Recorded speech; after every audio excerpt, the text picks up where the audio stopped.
వీళ్ళకి ఇంకో బోనస్ కూడా ఉందండి ఇస్లాం ప్రకారం. 72 మంది కన్యలతో ఏదో ఉంటుందట పైన.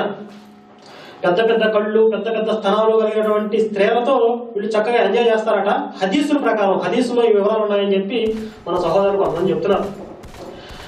కాబట్టి మహమ్మద్ని ప్రవక్తగా అంగీకరించి అల్లాహ్ని దేవుడికి అంగీకరించినటువంటి ఒసామా బిన్ లాడెన్ ఎలా జీవించాడు అనే దానితో నిమిత్తం లేకుండా ఇస్లాం ప్రకారం స్వర్గానికి పోతాడు. ఆ తర్వాత కసబ్, ఈ మధ్యకాలంలో ఒక 2-3 సంవత్సరాల క్రితం మన భారతదేశం మీద దాడులు చేసి ముంబైలో చాలా మంది, వందలాది మందిని కాల్చి చంపినటువంటి కసబ్, నరలోప రాక్షసుడు అయినటువంటి వీడు హిందుత్వం ప్రకారం నరకానికి పోతాడు.